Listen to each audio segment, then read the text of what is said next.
fallu en arriver là pour nous rassembler, prendre conscience de l'importance de l'humanité. Ce combat, c'est le monde entier qui doit le mener, car y a pas de couleur ni de religion pour être confiné.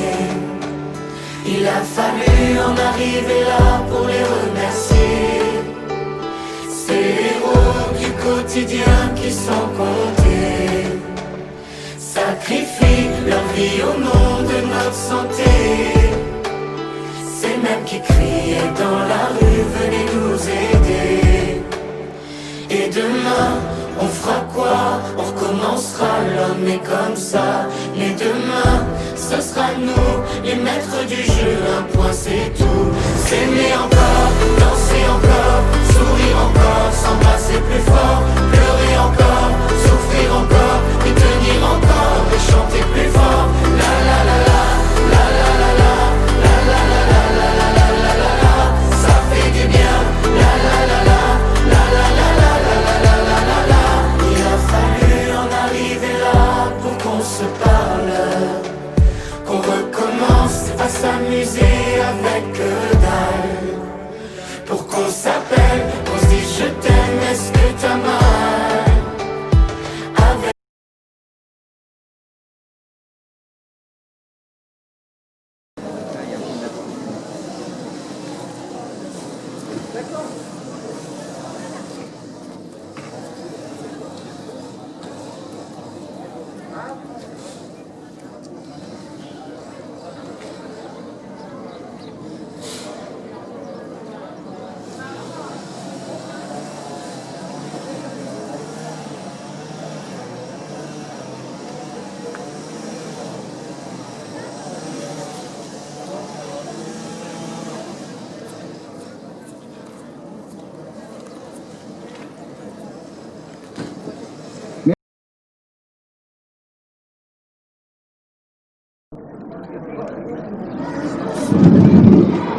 Les unions locales CGT d'Albertville, Moutier-Ugine, présentes à ce rassemblement, sont engagées et solidaires. Nous avons été nombreux à applaudir à 20h le personnel soignant des hôpitaux qui, avec leur dévouement et professionnalisme, ont apporté les soins et la prise en charge des nombreux malades du Covid-19.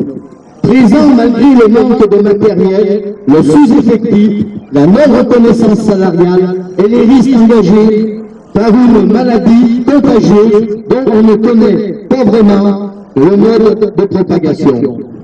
C'était il y a seulement quelques semaines aujourd'hui que la situation sanitaire s'est améliorée. Le gouvernement doit tenir ses engagements afin qu'une telle tragédie ne se reproduise plus jamais sans avoir les moyens d'y faire face. Les applaudissements ne suffiront pas pour mettre en échec ceux qui considèrent la santé comme une activité marchande lucrative. La santé publique doit protéger et répondre aux besoins de santé de la population. Quoi qu'il en on vient de vivre une période assez compliquée. Donc notamment moi je travaille en EHPAD où la situation était assez compliquée dans la mesure où l'organisation avait énormément changé. Il fallait être présent, donc pour le patient, présent, puis être très vigilant par rapport aussi à nos familles, parce que voilà, on n'a pas eu d'arrêt à ce niveau, quoi.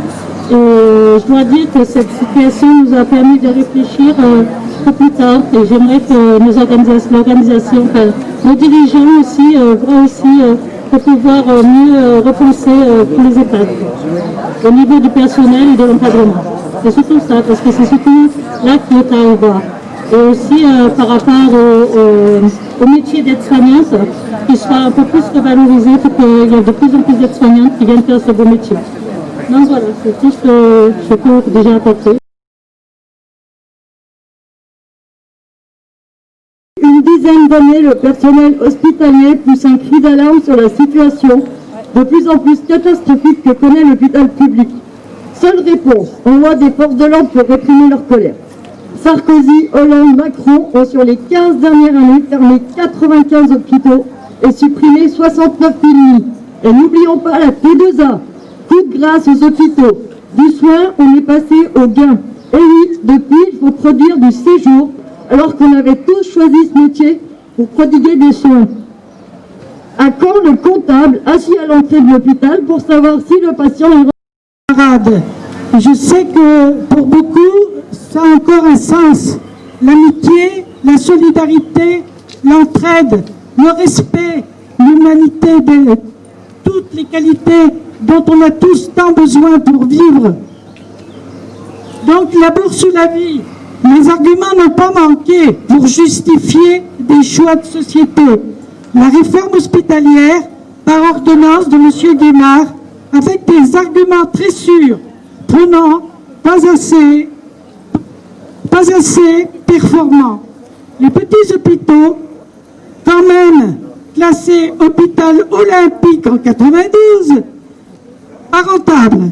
Mais Medipôle, cependant, a vu le jour, avec un paiement à l'acte, les dépassements d'honoraires, on trouvait chez certains chirurgiens des vaches à lait, en l'occurrence, il est malade, pour s'enrichir. Oui, mon intervention sera plus générale, dans la mesure où je ne travaille pas dans les services hospitaliers, et les témoignages qui viennent d'être faits sont suffisamment éloquents pour savoir comment ça se passe au niveau des hôpitaux. J'avais en tête la bagarre des copains de Moutier, mais aussi ce qui s'est passé avec l'hôpital de Namur et dans bien d'autres endroits en France. On s'est aperçu de la suppression de services, de lits, voire d'hôpitaux. Ce que je vais vous lire, c'est la déclaration générale, le communiqué général de la Ligue des droits de l'homme au niveau national. La crise sanitaire a montré combien les revendications récurrentes des soignants, et notamment celles des services d'urgence, étaient justes. Si leur demande de renfort humain et de mise à niveau des équipements et des capacités d'accueil avait été entendue, la gestion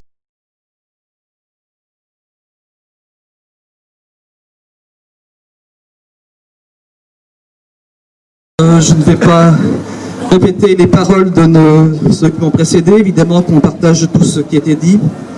Donc ici, nous sommes là quelques-uns pour représenter le collectif de l'hôpital de Moutier, collectif qui a été créé en 2012 alors qu'une rumeur de fermeture s'annonçait.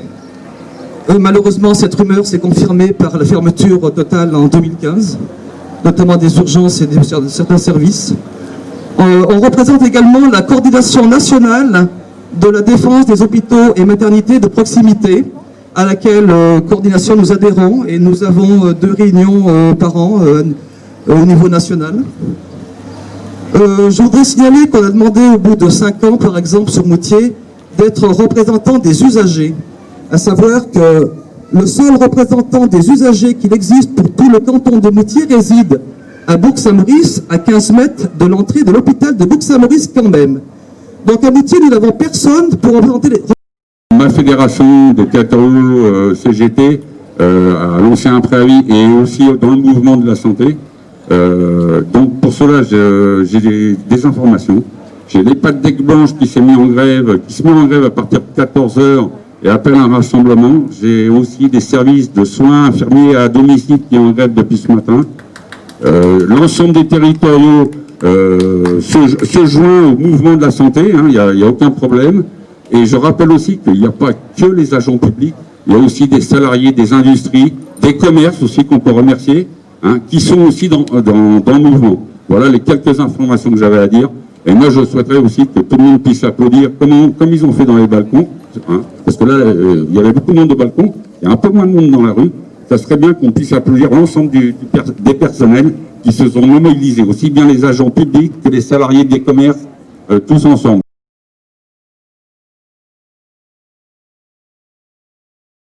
Il faut, encore une dernière fois, applaudir nos personnels soignants fortement.